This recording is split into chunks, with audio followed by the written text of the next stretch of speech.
तो देखो भाई, जो आज का टॉपिक है अपना वो है प्रोबेबिलिटी। नहीं लिखा कहीं पर भी, चलो कोई बात नहीं। प्रोबेबिलिटी, कोई बात नहीं। प्रोबेबिलिटी को बेटा हिंदी में बोलते हैं प्रायिकता। ठीक है, जैसे सिंपल सी बात है, आप आइडिया लगाते हो, मॉडल करते होगे इसमें इंग्लिश में, ऐसे सेंटेंस आपके सामने आए होंगे कि शायद कल बरसात होगी, आए हैं ना? ठीक है ना? तो एक तरह से इसमें भी संभावना बताई जाती है। ठीक है, किस चीज को देखकर?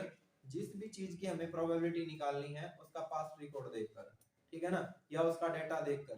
ठीक है, कि अकॉर्डिंग टू डेटा जो है इस चीज की प्रोबेबिलिटी क्या होगी। अब आपकी क्लास में 30 स्टूडेंट हैं और 30 स्टूडेंट में से सपोज करो 7 स्टूडेंट ऐसे हैं जो कि किसी टेस्ट में फेल हो गए, तो उनकी जो प्रोबेबिलिटी है वो टोटल के टोटल किस में से देखी जाएगी?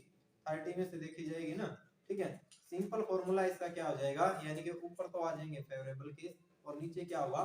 Total number of outcome. ठीक है, या टोटल नंबर ऑफ एक्सपेरिमेंट आप उसको कह सकते हैं।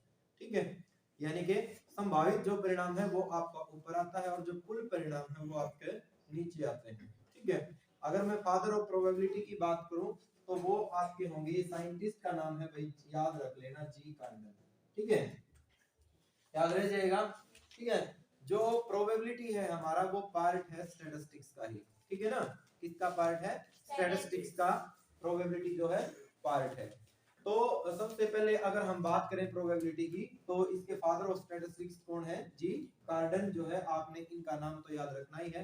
साथ साथ में इनके साथ में जिन्होंने यानी कि काम किया था प्रोबेबिलिटी की जो एप्लीकेशन दी, तो आप जो है पियर्सन का नाम याद रख सकते हैं, आप जो है लेप्लस का नाम याद रख सकते हैं। ये बहुत सारे साइंटिस्ट हैं जिन्होंने एक्सपेरिमेंट किए हैं, अगर एक सिक्के को हम उछालते हैं तो उसकी प्रोबेबिलिटी 1/2 क्यों होगी। हजारों एक्सपेरिमेंट इन्होंने करके देखे और उन एक्सपेरिमेंट के बेस पे ही इन्होंने आइडिया लगाया कि जो है एक जब एक सिक्के को उछालते हैं तो उसकी हेड की प्रोबेबिलिटी और टेल की प्रोबेबिलिटी जो है वो क्या होती है? 1/2 होती है। अगर मैं यूजेस ऑफ प्रोबेबिलिटी की बात करूं तो कुल मिला के बायोलॉजी यानी कि जीव विज्ञान के क्षेत्र में आप प्रोबेबिलिटी का यूज करते हैं।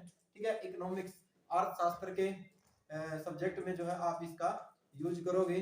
ठीक है, सोशियोलॉजी समाजशास्त्र जिसको आप बोलते हैं, उसमें जो है आप जो है इसका क्या करोगे? यूज करोगे। फिजिक्स जिसको आप भौतिक साइंस बोलते हैं हिंदी में, तो उसमें भी आप जो है प्रोबेबिलिटी का यूज करोगे। ठीक है, पार्ट किसका है? प्रोबेबिलिटी स्टैटिस्टिक्स का पार्ट है। क्या करा फर्स्ट में तो कहां ध्यान है तेरा? ठीक है, तो अब जो हमारा फर्स्ट क्वेश्चन है ना, वो करने से पहले मैं कुछ रूल्स आपको बता दूं। सीधी सी बात है, प्रोबेबिलिटी का निकालने का फॉर्मूला तो आपको पता चल ही गया। अगर मान लिया किसी इवेंट्स को हम ई से डिनोट करते हैं, इवेंट्स का मतलब होता है घटना, ठीक है ना, घटित होना, यानी कि अगर उस इवेंट्स की प्रोबेबिलिटी निकालें तो क्या हो जाएगी? पीई हो जाएगी ना, यानी कि प्रोबेबिलिटी ऑफ इवेंट ई। ठीक है, फॉर्मूला क्या होता है? ऊपर क्या आएगा बोलो? फेवरेबल, ठीक है ना, फेवरेबल केस आ जाएगा ऊपर तो, और नीचे क्या आ जाएगा? टोटल नंबर ऑफ आउटकम या टोटल नंबर ऑफ केसेस आप लिख सकते हैं। ठीक है, उसके बाद में आपने याद रखना है, यानी कि एक ऐसी घटना, एक ऐसा इवेंट जिसका घटित होना जो है इम्पॉसिबल हो, कि ऐसा होगा ही नहीं, तो उसकी प्रोबेबिलिटी क्या होगी? 0 होगी। याद रह जाएगा, यानी कि एक ऐसी घटना जिसका घटित होना क्या हो? इम्पॉसिबल हो, असंभव हो, उसकी जो प्रोबेबिलिटी होती है, उसकी जो प्रायिकता होती है वो क्या होती है? 0 होती है। एक ऐसी घटना जिसका घटित होना निश्चित हो कि हाँ 100% हम श्योर हैं ये चीज होगी ही होगी, तो उसकी प्रोबेबिलिटी क्या आती है? 1 आती है। ठीक है, जैसे मान लिया मेरे पास 5 डिजिट है। ठीक है, मेरे पास 5 डिजिट है, 1 2 3 4 और 5, और मैं कह दूं कि प्रोबेबिलिटी बताइए कि 1 से 5 तक के जितने भी नंबर हैं, ठीक है ना, कि 5 के 5 नंबर आएंगे 1 से 5, तो इनका मतलब है पांचों में से कोई भी एक आ सकता है, तो टोटल नंबर भी हमारे पास 5 है। ठीक है, और नीचे भी हमारे पास 5 आएगा, तो कैंसिल हो गया, कितना आ गया? ये 1 आ गया। एक थैले में मेरे पास 10 गेंदे हैं और 10 की 10 जो गेंदे हैं वो व्हाइट कलर की हैं। ठीक है ना, 10 की 10 गेंद किस कलर की हैं?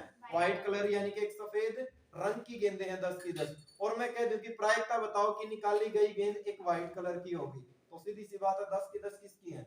व्हाइट कलर की ही तो है। तो 10/10 सोल्व हो गए, कितना हो जाएगा 1 आ जाएगा। ऐसी घटना को हम बोलते हैं जिसका घटित होना निश्चित हो, यानी कि श्योर इवेंट्स आप इसको बोल सकते हैं। बात आ रही है समझ में? ठीक है, क्योंकि सीधी सी बात, अगर उसमें 10 गेंद है और 10 की 10 यदि सफेद रंग की गेंद है, तो यदि गेंद निकालेंगे तो सफेद रंग की निकलेगी ही निकलेगी, ये श्योर है, क्योंकि और तो गेंद है ही नहीं उसमें। ठीक है, और एक थैला है जिसमें जो है लाल रंग की सपोज करो गेंद है 5, और आपको बता दे एग्जामिनर की इसमें से बताइए कि ब्लैक कलर की जो है गेंद वो निकल के आएगी, तो ब्लैक कलर की तो गेंद है ही नहीं, तो इस घटना को क्या बोलेंगे हम? इम्पॉसिबल इवेंट्स बोलेंगे ना, तो उसकी प्रोबेबिलिटी क्या होगी? 0 होगी। याद रह जाएगा। उसके बाद जो है आपने इसमें याद रखना है कि सम ऑफ टोटल प्रोबेबिलिटी, क्या याद रखना है? सम ऑफ टोटल प्रोबेबिलिटी, कि सम ऑफ टोटल प्रोबेबिलिटी की प्रोबेबिलिटी के जितने भी इवेंट होंगे, अगर मैं उनका सम करने लग जाऊं, अगर मैं उनका क्या करने लग जाऊं? सम करने लग जाऊं। ये समेशन का सिंबल है ना भाई, 14 चैप्टर में आपने पढ़ा था। तो सम ऑफ ऑल प्रोबेबिलिटी ये किसके इक्वल होता है? 1 के इक्वल, याद रह जाएगा। और i की वैल्यू वही 1 से स्टार्ट और n तक, इसका मतलब क्या हो गया? p1 plus p2 plus p3 plus p4 S on कितना हो गया? pn is equal to 1। p1 मेरे पास उस घटना की प्रायिकता है जो कि e1 से जिसको मैंने डिनोट किया था। p2 मेरे पास कोई सेकंड इवेंट था, उसकी प्रोबेबिलिटी p2 है, ठीक है ना। e3 कोई थर्ड इवेंट था, जिसकी प्रोबेबिलिटी कितनी है? p3 है। इसी प्रकार n कोई ऐसा इवेंट था जिसकी प्रोबेबिलिटी क्या है? pn है। अगर इन प्रोबेबिलिटी का हम सम करें तो वो किसके इक्वल आता है? 1 के इक्वल आता है, याद रह जाएगा। ठीक है ना। अगर आपको कोई कह दे कि आपको प्रोबेबिलिटी दी गई है नोट की, तो उसको डिनोट करेंगे हम pe नोट, याद रह जाएगा। या pa नोट, अगर इवेंट e है तो e नोट लगा दो, a है तो a नोट लगा दो, b है तो b नोट लगा दो। तो प्रोबेबिलिटी e नॉट प्लस में प्रोबेबिलिटी e, अगर इन दोनों प्रोबेबिलिटी का हम सम करें तो वो क्या आएगा? 1 आएगा, याद रह जाएगा। यानी कि ये नोट के लिए प्रोबेबिलिटी है, ये यस के लिए प्रोबेबिलिटी है, दोनों का सम करें तो कितना हो जाएगा? 1 हो जाएगा। ठीक है, याद रह जाएंगे सारी की सारी बातें। ठीक है ना। सम ऑफ टोटल प्रोबेबिलिटी आपका 1 होता है। ठीक है, उसके बाद आपने याद रखना है कि प्रोबेबिलिटी जो होती है आपकी किसी भी चीज की, यदि हम क्या करते हैं? प्रोबेबिलिटी निकालते हैं, तो एक चीज का तो आपने ये ध्यान रखना, आप इसको प्रोबेबिलिटी नहीं बोलोगे। बहुत सारे बच्चे इसको प्रोबेबिलिटी बोलते हैं, जो कि गलत है। ठीक है ना। तो प्रोबेबिलिटी यानी कि प्रायिकता, जो प्रोबेबिलिटी होती है हमारी वो क्या होती है? या तो 0 के बराबर होगी, या 0 से क्या होगी? बड़ी होगी, या तो 1 होगी या 1 से छोटी होगी। यही होगा ना भाई, क्योंकि अभी हमने बताया कि एक ऐसी घटना जिसका घटित होना निश्चित और श्योर है हम, उसकी प्रोबेबिलिटी 1। एक ऐसी घटना जिसका घटित होना अनिश्चित है, उसकी प्रोबेबिलिटी कितनी होगी? 0। तो आंसर जो प्रोबेबिलिटी का होगा वो या तो 0 या 1 या फिर इसके बीच का होगा। तो इसका मतलब अगर आपके आंसर में जब आप क्वेश्चन सोल्व करते हो नेगेटिव में आपका आंसर आ जाए, तो यू समझ लियो क्वेश्चन आपका गलत हो गया है, because probability can not be negative, क्योंकि प्रायिकता जो है कभी भी आपकी ऋणात्मक नहीं हो सकती। अगर आपका आंसर 1 से जरा सा भी बढ़ा गया, 1.2 1.1 2 3 तो बहुत दूर की बात है, इसका मतलब भी क्या हो गया? आपका जो है क्वेश्चन गलत हो गया। आपने अगर नोट किया तो एक्सरसाइज 15.1 में जितने भी सम हैं, जितने भी न्यूमेरिकल हैं, आपने उनके आंसर निकाल के देखे हो, तो आंसर जो है आपका 0 और 1 या फिर इसके बीच का ही मिला होगा, अगर आपने नोट किया हो तो। ठीक है, तो ये सारी बातें आपको याद रह जाएंगी। इन्हीं टोटल जो भी मैंने आपको ये 4-5 बातें बताई हैं, इन्हीं के बेस पे आपका क्वेश्चन नंबर फर्स्ट है। और मैं आपको गारंटी देता हूं, हरियाणा बोर्ड में जब भी आप परीक्षा देने जाओगे, इस क्वेश्चन नंबर फर्स्ट में से एक ब्लैंक स्पेस का क्वेश्चन आपको 100% मिलेगा। हर बार आता है इसमें से एक क्वेश्चन, ठीक है ना। तो एक नंबर आपका पहले क्वेश्चन से पक्का हो जाता है। आप जितने भी पेपर उठा के देखोगे हरियाणा बोर्ड के पिछले ईयर के, जो कि 10th क्लास बोर्ड की परीक्षा के, अगर आप उठा के देखोगे तो इस क्वेश्चन से आपका एक नंबर में आया ही आया है एमसीक्यू में। अब देखिए भाई, क्वेश्चन का सॉल्यूशन करते हैं हम। ठीक है, तो आज के इस लेक्चर में यानी कि मैं कोशिश करूंगा कि ये कंप्लीट जो आपकी एक्सरसाइज है 15.1 ये पूरी की पूरी हो जाए। इससे जो अगला लेक्चर होगा उसमें मिसलेनियस, यानी कि कोशिश करेंगे लगभग 2 दिन में ही आपका ये टॉपिक जो है कंप्लीट हो जाए। एक बार ये सम करवा दूं, ये सम करवाने के बाद जो है बताऊंगा आपको धीरे धीरे, यानी कि कार्ड के बारे में भी, ठीक है ना। उसके बाद कॉइन के भी हम केस करेंगे, ठीक है। और उसके बाद डाई के बारे में पहले एक बार इसका बेसिक करवा दूं सारा का सारा, फिर आपको बताऊंगा कि सम आपने जो है कैसे करने हैं। ये 4-5 बातें हैं। इन 4-5 बातों के ऊपर आप देखिए भाई, क्वेश्चन नंबर फर्स्ट क्या क्या है इसने? Probability of an event E, ठीक है ना, कि इवेंट ए की प्रोबेबिलिटी कितनी होगी बोलो, पीई होगी ना, प्लस में प्रोबेबिलिटी ऑफ इवेंट नोट ई, तो नोटेशन क्या देंगे इसको, ये बार वाली नोट दे दोगे ना, दोनों का यदि सम करें तो अभी बताया था किसके इक्वल होगा, 1 के इक्वल, याद रह जाएगा, क्या होगा इसका सम 1 होगा। उसके बाद सेकंड पार्ट में इसका the probability of an event that can not happen, मतलब एक ऐसी प्रोबेबिलिटी जो क्या हो, कैन नॉट हैपन, जो कि घटित ही ना हो, तो उसकी प्रोबेबिलिटी क्या होती है, जीरो। क्या हो जाएगा इस केस में, जीरो, क्योंकि वो घटना घटित ही नहीं हो रही। आपके पास एक थैला है और उस थैले में जो है 10 गेंदे हैं, 10 की 10 गेंदें जो है रेड कलर की है, और आपको कोई कह दे कि व्हाइट कलर की गेंद की प्रोबेबिलिटी बताएं, अगर इसमें से आप एक गेंद निकालते हैं तो वो गेंद निकलेगी ही नहीं, क्योंकि है ही नहीं ऐसी गेंद, है ही नहीं, तो उसकी प्रोबेबिलिटी क्या हो जाएगी, जीरो हो जाएगी, ठीक है ना। और सच इवेंट्स, ऐसे इवेंट को हम क्या बोलेंगे, क्या बोलेंगे, इम्पॉसिबल इवेंट, जिसका घटित होना क्या हो, इम्पॉसिबल हो, असंभव हो, ठीक है, याद रह जाएगा। क्वेश्चन नंबर 3 में the probability of an event that is certain to happen is, मतलब एक ऐसी चीज की प्रोबेबिलिटी आपने बतानी है जिसका घटित होना निश्चित हो, तो क्या होती है, 1 होती है ना उसकी प्रोबेबिलिटी, और उस इवेंट को क्या बोलोगे, पॉसिबल इवेंट कह दो, या फिर श्योर इवेंट आप इसको कह सकते हैं, पॉसिबल इवेंट भी आप इसको कह सकते हैं, ठीक है। उसके बाद the sum of probability of all elementary events, अभी बताया था P1 P2 Pn, इनका सम करोगे तो कितना आएगा, 1 आएगा, ठीक है।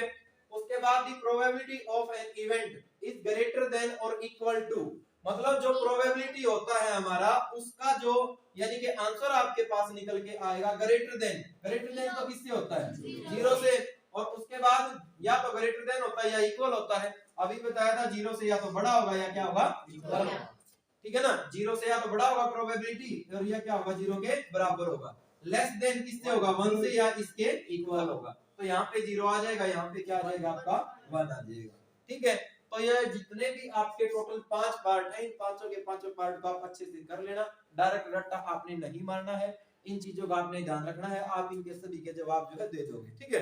प्रोबेबिलिटी जो टॉपिक है हमारा, जो है पूरे मैथ का सबसे इजी टॉपिक है, आसान टॉपिक है, यानी कि 4-5 नंबर का ये एग्जाम में आता है, और ये 4-5 नंबर भी अगर कोई बच्चा अगर मैथ में खोता है तो इसका मतलब उसको मैथ बिल्कुल भी नहीं आता, ठीक है। आगे देखिए भाई क्वेश्चन नंबर 2, क्वेश्चन नंबर 2 जो है हमारे पास, उसमें हमने बताना है ये, और करवा दूं उसके बाद पहले कार्ड और उसके बाद फिर क्वाइन और फिर डाई, उनके बारे में आपको बताऊंगा। क्वेश्चन नंबर 2 में क्या कहा है कि which of the following experiment have equally likely outcome, equally likely का मतलब होता है सम प्राइस, ठीक है ना, सम माने यानी कि इक्वल केस होना चाहिए हमारे पास, बात आ रही है समझ में, ठीक है ना। जैसे आप ये क्या नाम है, एरे नहीं पढ़ते हो, कंप्यूटर, कंप्यूटर लगता है आपका, नहीं लगता है, कंप्यूटर में नहीं पढ़ा सम एरे के बारे में आपने, नहीं पढ़ा, कोई बात नहीं, एक वर्ड होमोजेनियस आया होगा आपके सामने कहीं ना कहीं, होमोजेनियस का मतलब क्या होता है, एक तरह से इक्वल केस, अगर मान लिया ये मेरे पास कोई भी एक्सपेरिमेंट है तो जितने केस इसमें है इतने ही हमारे इस केस में होने चाहिए, ठीक है।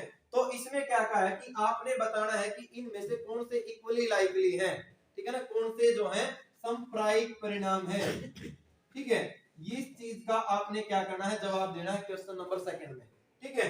तो देखो भाई, एक ड्राइवर है, a driver attempt to start a car, एक गाड़ी को यानी कि स्टार्ट करने की कोशिश कर रहा है, और जो है कार स्टार्ट हो भी जाती है अथवा नहीं होती है, तो आपने इस चीज को बताना है क्या ये इक्वली लाइकली का केस है, क्यों नहीं है, क्योंकि अगर स्टार्ट होगी तो फिर वो स्टार्ट ही होगी, ऐसा तो है नहीं सर कि एक बार स्टार्ट हुई फिर बंद हुई, फिर स्टार्ट हुई फिर बंद, कुल मिला के यानी कि केस इक्वल नहीं बढ़ेंगे ना, बिल्कुल सही जवाब है ईशा का, स्टार्ट होगी तो सीधी सी बात है वो स्टार्ट ही रहेगी, अगर स्टार्ट नहीं होती तो फिर क्या हो गया, बंद ही रहेगी वो, ऐसा तो नहीं होगा ना, जैसे सिक्के में एक बार हेड है एक बार टेल है, हेड है टेल है, ऐसा केस नहीं होगा, अगर ऐसा नहीं है तो इसका मतलब इक्वली लाइकली वाला केस नहीं है, बात आ रही है समझ में, ठीक है। उसके बाद देखिए क्वेश्चन नंबर 2, आप जो है क्वेश्चन ये मत सोचा करो कि ये एग्जाम में आएगा या नहीं आएगा, आप नॉलेज के लिए पढ़ा करो भाई, ठीक है ना, इस बात को मत सोच के चलो कि बोर्ड की परीक्षा में ये क्वेश्चन आएगा या नहीं आएगा, हालांकि क्वेश्चन नंबर 2 नहीं आता है एग्जाम में, ठीक है, लेकिन उस बात को आप मान के मत चलो, आप नॉलेज के लिए पढ़ो, जिस दिन आप नॉलेज के लिए आपने पढ़ना स्टार्ट कर दिया, दुनिया के किसी भी कोने में आप चले जाना, कोई भी टेस्ट हो आप आसानी से क्लियर कर दोगे। अगला देखिए भाई, a player attempt to shoot a basketball, ठीक है ना, एक प्लेयर है भाई, वो एक बास्केटबॉल को यानी कि शूट करने का क्या करता है, प्रयत्न करता है, तो उसको वो शूट कर भी सकता है, कर भी पाता है, और क्या है भाई, मिस भी हो जाता है। तो इसके लिए आपने बताना क्या इक्वली लाइकली होगा, होगा कैसे भाई। एक फुटबॉल है मेरे सामने, उसको मैंने लात मार दी भाई, ठीक है ना, लात मार दी, तो ऐसा हो सकता है कि दोबारा फिर उसको लात मारेंगे हम और कुल मिला के मिस हो जाएगा शॉट, तो मेरे ख्याल से जो है ये क्या होगा, नॉट इक्वली लाइकली होगा, क्योंकि इक्वल केस बनेंगे ही नहीं ना, सेम ड्राइवर वाला केस हो गया एक तरह से, मार दी तो मार दी। बास्केट में डालने वाली होती है, मान लिया आपने एक बार डाल दिया, अच्छा जरूरी बास्केटबॉल है अच्छा मैं फुटबॉल का केस ले गया था, कोई बात नहीं। हाँ क्वेश्चन पूरा कीजिए आप। अगर सर आपने एक बार बास्केट में डाल दी, जरूरी थोड़ी है कि अगली बार भी आपका बास्केट में से ही जाएगा, इसके लिए तो 50-50% चांसेस नहीं होंगे। कैसे हो गए 50% चांस, कोई अगर डेटा दे ना, उसका पास्ट डेटा दे रखा तो 50-50% चांस कह सकते हैं सर इसमें तो यही देखो सर, आपने एक बार आंसर क्या है इसका, लाइक किया आउटकम, लाइकली आउटकम है, हां सर, मेरे ख्याल से तो नहीं। देखो आंसर मैच कीजिए आप इसका, एक तरह से ड्राइवर वाला केस हो गया ना बेटा ये, ठीक है ना, कोई नहीं। अगला देखिए क्वेश्चन नंबर 3 पार्ट में इसका, आपसे एक तरह से क्वेश्चन पूछा गया है जिसके दो आंसर हो सकते हैं आपके, ट्रू और फॉल्स, तो सीधी सी बात है दोनों के चांस कितने होंगे, तो क्या इक्वली लाइकली का केस है ना, यस सर, ठीक है ना, या तो आपका जवाब यस में होगा या आपका जवाब नो में होगा, दोनों के जवाब क्या होंगे, 50-50% होंगे। उसके बाद भाई एक बच्चे का जन्म होता है, तो वो या तो लड़का होगा या फिर लड़की होगा, दोनों के चांस क्या है, 50-50% चांस है ना, बात आ रही है समझ में, ठीक है। तो कुल मिला के ये भी हमारा क्या होगा, जो नीचे वाले दो पार्ट है वो तो क्या होंगे, इक्वली लाइकली होंगे, और ऊपर वाले जो दो पार्ट है वो नहीं होंगे, ठीक है ना भाई। अगर मान लिया घर में बच्चे जन्म होता है बच्चे का, तो या तो क्या होगा, लड़का होगा या फिर लड़की होगा, ऐसा ही होता है ना, ठीक है। तो सिंपल भाषा में कहते नहीं, एक निर्धन आदमी से किसी ने पूछ लिया कि उनके घर जो है बच्चा पैदा होने वाला था, कि भाई क्या पैदा हुआ, हरियाणा की कहावत है, बोला भाई क्या हुआ, बिला भाई क्या होना था गरीबा का, दो ही चीज हुआ, क्या लड़का और क्या लड़की, तो बिला भाई मेरा क्या हो रहा, बिला मेरा का तो कुछ भी हो सके चलो क्वेश्चन नंबर 3 देखिए भाई, why is tossing a coin considered to be a fair way of deciding which team should get the ball at the beginning of football game, ठीक है ना, ये फुटबॉल वाला केस है भाई, वो गलती से बास्केटबॉल का फुटबॉल वाला समझ गया। देखो ध्यान दीजिए, उसने कहा है जब भी एक यानी कि फुटबॉल के गेम को स्टार्ट किया जाता है, तो एक सिक्के को उछालना एक न्याय संगत विधि क्यों माना जाता है, एक वर्ड आया है न्याय संगत विधि, क्यों माना जाता है ऐसा,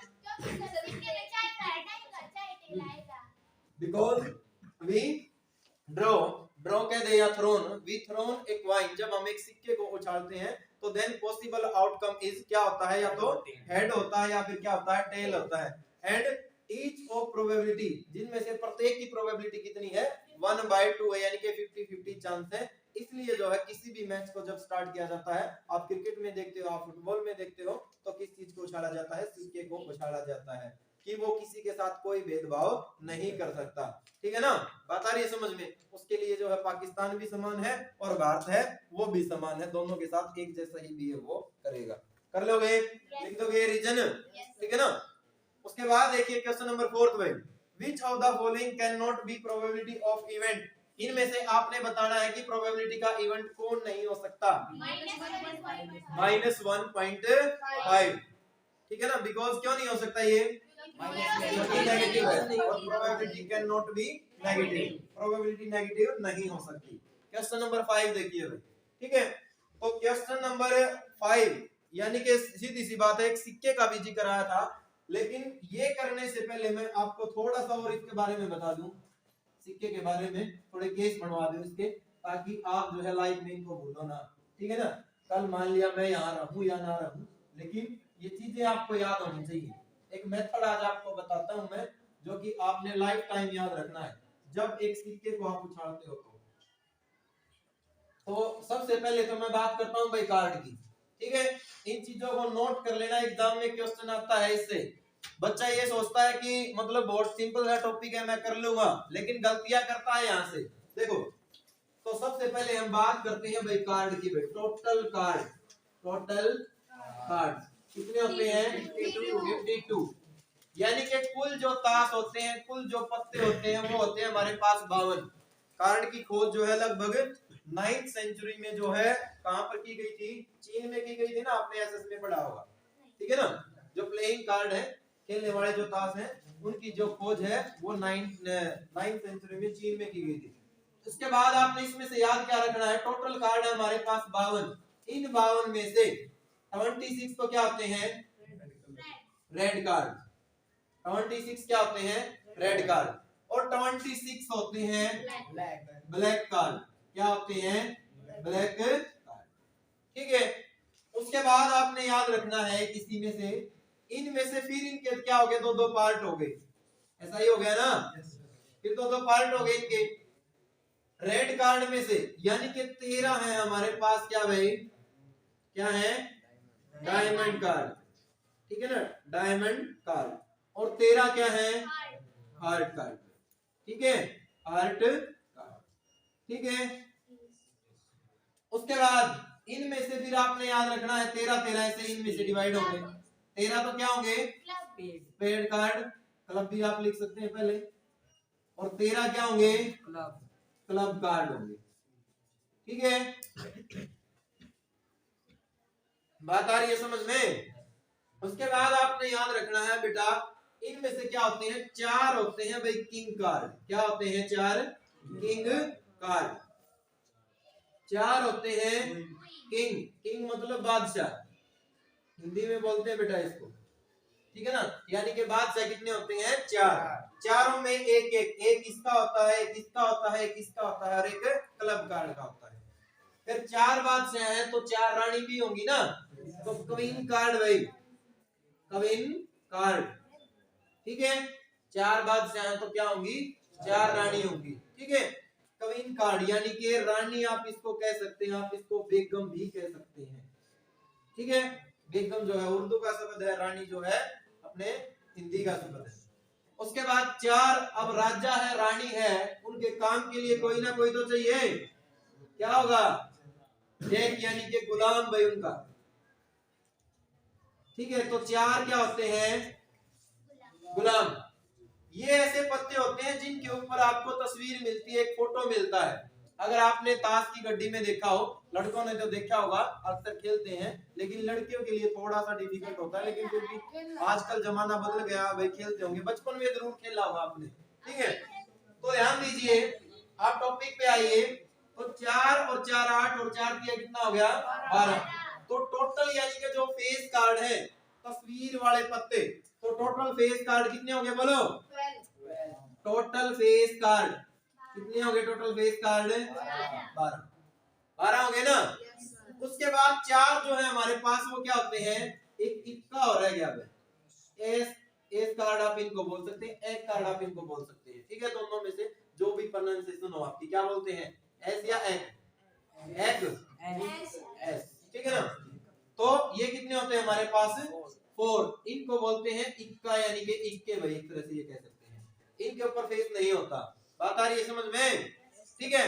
तो कुल मिला के क्या है? टोटल कार्ड कितने हैं आपके पास? 52, जिनमें से रेड लाल रंग के पत्ते कितने हैं? 26। ब्लैक काले रंग के पत्ते कितने हैं? 26। उसके बाद भाई 13 है आपके पास डायमंड। डायमंड को हिंदी में बोलते हैं बेटा ईट, ठीक है ना, यानी कि ईट वाले पत्ते, ठीक है। शेप होगी इसकी, कुछ ऐसी शेप मिलती है अगर आपने ध्यान दिया हो, ठीक है ना।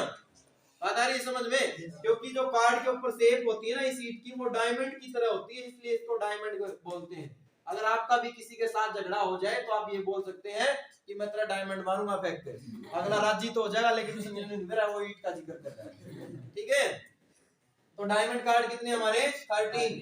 हार्ट कार्ड यानी कि पान में ये शेप आपको मिलेगी लगभग, यही होती है क्या? नहीं, ऐसे ही होती है ना बस। हाँ, मतलब एक जो हार्ट की शेप होती है ना, दिल की शेप होती है, वो आपको मिलेगी। पेड कार्ड भाई, इस पे आपको ये शेप मिलती है, ठीक है ना, ऐसा कुछ, ठीक है। और उसके बाद क्लब कार्ड भाई, चिड़ी जिसको बोलते हैं, ठीक है, कुछ ऐसी शेप आपको इसमें मिलेगी। ठीक है, याद रह जाएंगी ये सारी चीजें, बोलो भाई, ठीक है ना। तो एग्जाम में जब क्वेश्चन आता है वो ऐसे ही आता है आपके पास, यानी कि 52 कार्ड की आपके पास क्या थे, एक प्लेइंग कार्ड थी, एक डेक था उसका, और उसमें से जो है एक जो है कार्ड निकाला गया है कि प्रोबेबिलिटी बताइए कि निकाला गया कार्ड जो है स्पेड होगा, क्लब होगा, हार्ट होगा या फिर डायमंड होगा, ठीक है ना, या फिर क्या होगा, क्वीन ऑफ डायमंड आप कह सकते हैं, क्वीन ऑफ हार्ट कह सकते हैं, क्वीन ऑफ स्पेड आप कह सकते हैं, क्लब कह सकते हैं, ऐसे ही फिर वो किंग के लिए पूछ सकता है, इस तरीके के वो क्वेश्चन जो है करेगा, ठीक है। तो समझ में आ गई ये सारी की सारी बातें। उसके बाद जो अगला टॉपिक आपका आएगा कार्ड के बाद वो क्वाइन, भाई हेडिंग डाल लें आप क्वाइन की, ठीक है ना, क्वाइन। जब एक सिक्के को उछालते हैं तो केस कितने बनते हैं, क्वाइन। तो नेक्स्ट टॉपिक किस चीज का है, क्वाइन, यानी कि हिंदी में बोले तो सिक्का, ठीक है। तो जब एक क्वाइन को एक बार उछाला जाता है देन पॉसिबल आउटकम लिखें आप, when a coin is tossed when a coin is tossed one time, लिख लो, when a coin is tossed one time, when a coin is tossed one time then possible outcome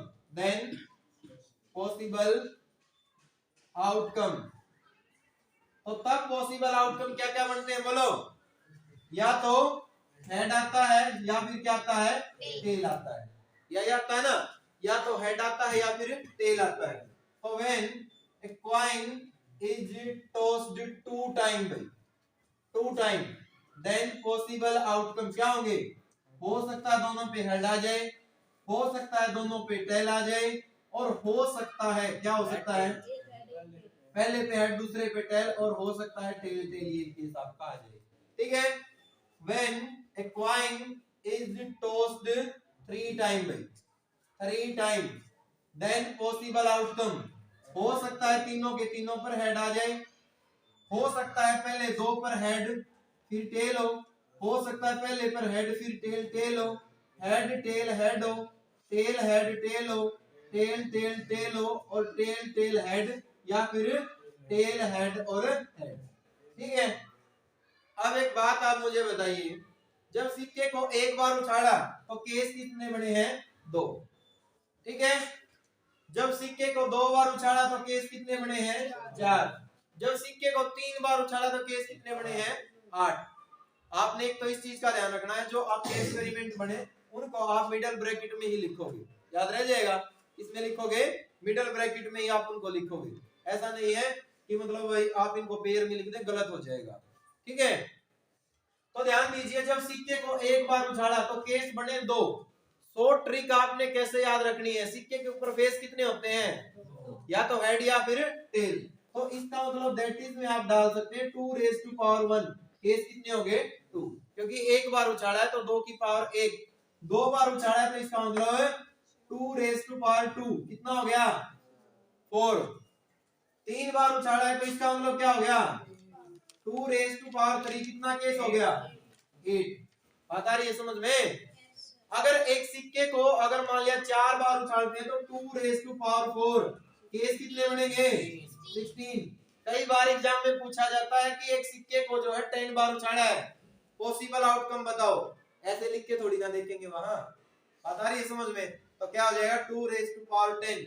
simple question, मान लिया एक सिक्के को 5 बार उछाला जाता है तो 2 raise to power 5 यानी कि 32 केस आपके बनेंगे, यानी कि ये बात मैं आपको बताना चाह रहा था, बात आ रही है समझ में, ठीक है।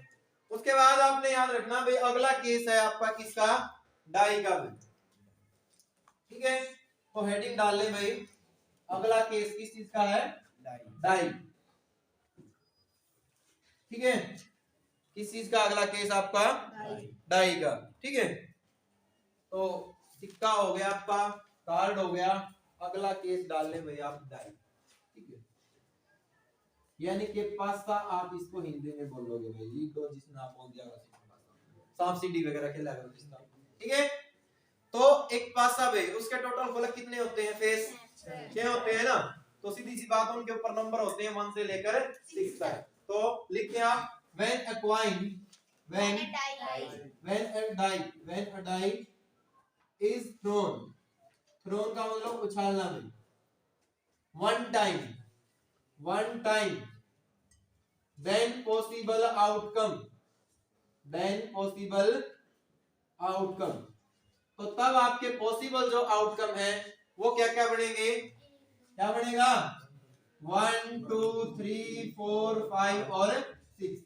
तो डाई के ऊपर फेस 6 है, सेम कॉइन वाला केस यहाँ पे लागू करो तो दैट इज कितना हो गया बोलो 6 raised to power 1। when a die is thrown two time then possible outcome is क्या होंगे बोलो 1 1 हो सकता है पहले पे 1 दूसरी पे 1 आ जाए 1 2 1 3 1 4 1 5 1 6। ठीक है, हो सकता है पहली पे आपका 2 हो तो 2 1 2 2 2 3 2 4 2 5 2 6। फिर आपका ये भी हो सकता है 3 1 3 2 3 3 3 4 3 5 3 6।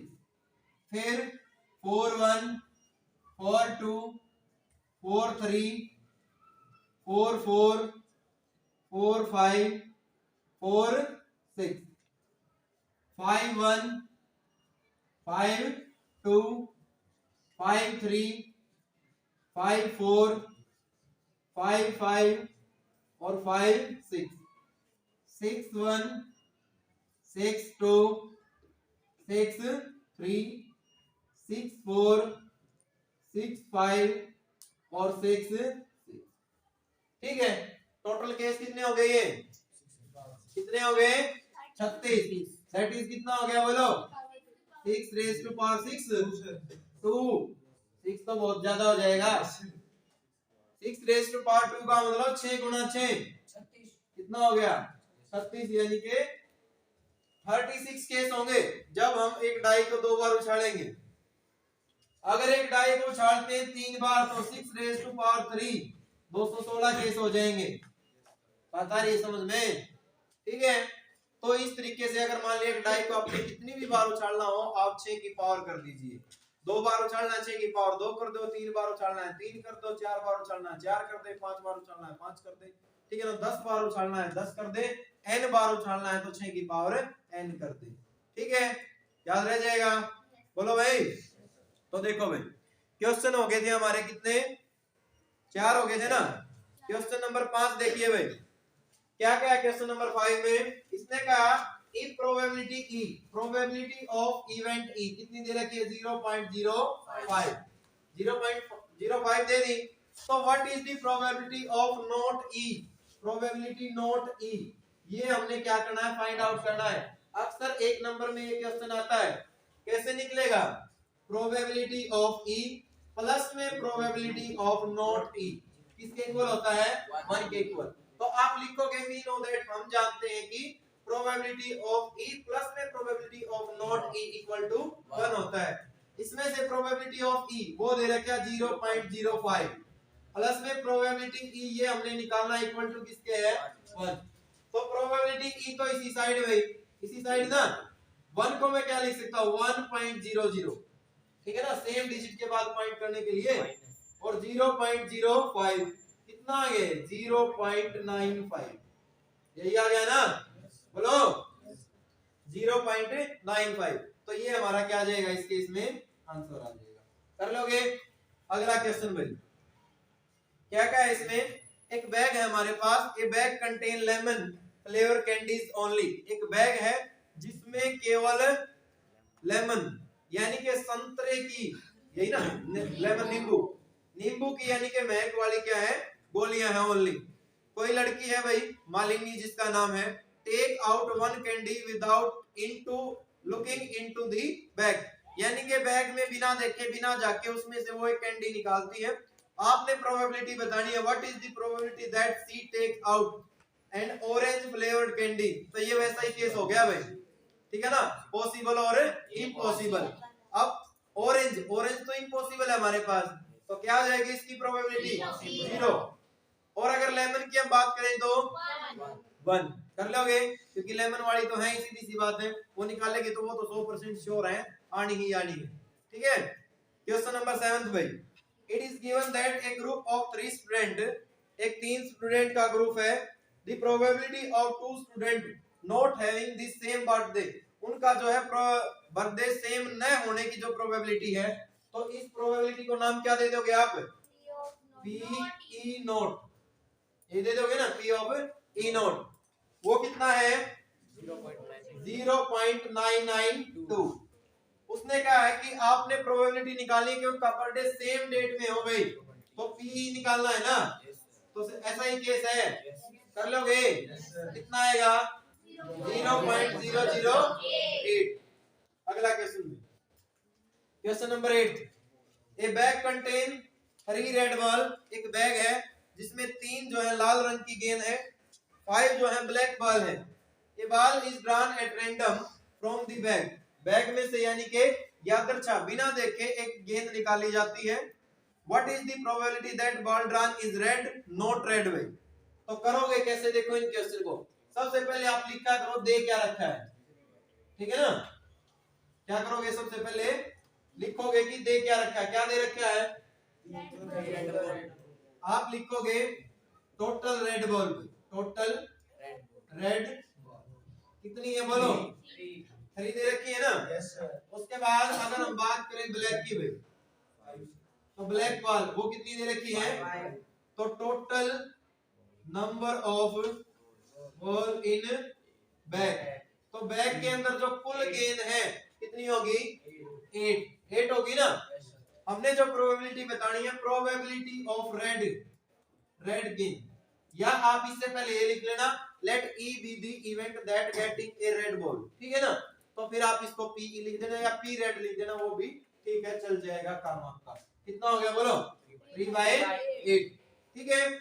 उसके बाद वो कह रहा है नॉट रेड में, प्रोबेबिलिटी यानी कि नॉट रेड, एक रेड गेंद प्राप्त ना हो, तो 1 - 3/8 हो जाएगा एक तरह से, या आप यहां से देख लो, ठीक है। तो कितना आ गया बोलो? 5/8, कर लोगे?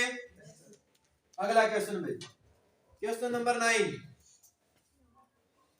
A box contain 5 red marble, एक बॉक्स है हमारे पास जिसमें जो है 5 क्या है? लाल रंग के कंचे हैं भाई, मार्बल यानी कि जो गोली दिन आप सिंपल भाषा में कह दिया, 8 जो है व्हाइट मार्बल है और 4 क्या है? ग्रीन मार्बल है।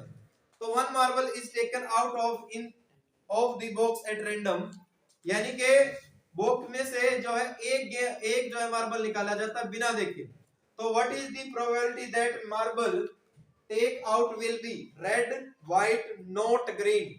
देखो कैसे निकालोगे, सीधी सी बात है।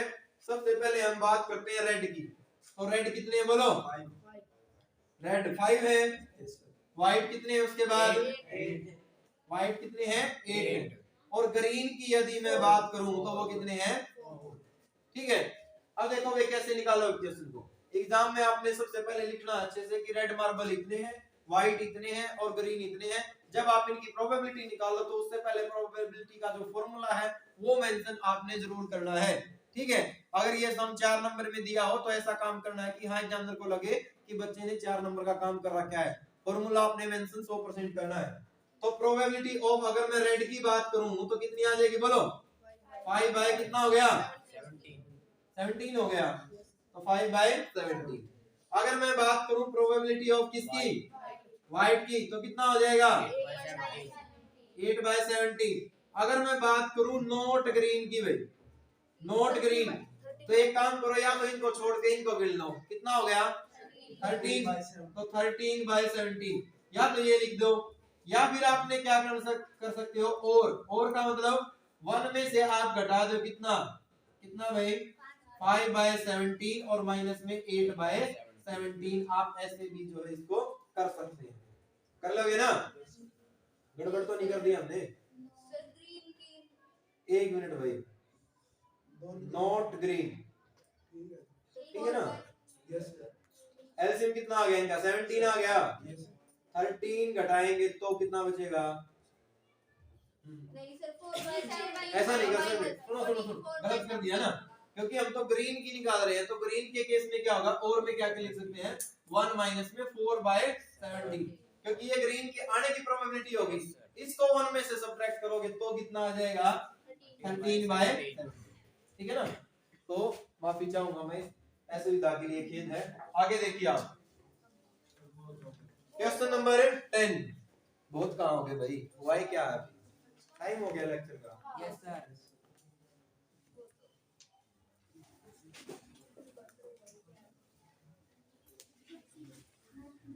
चलो ठीक।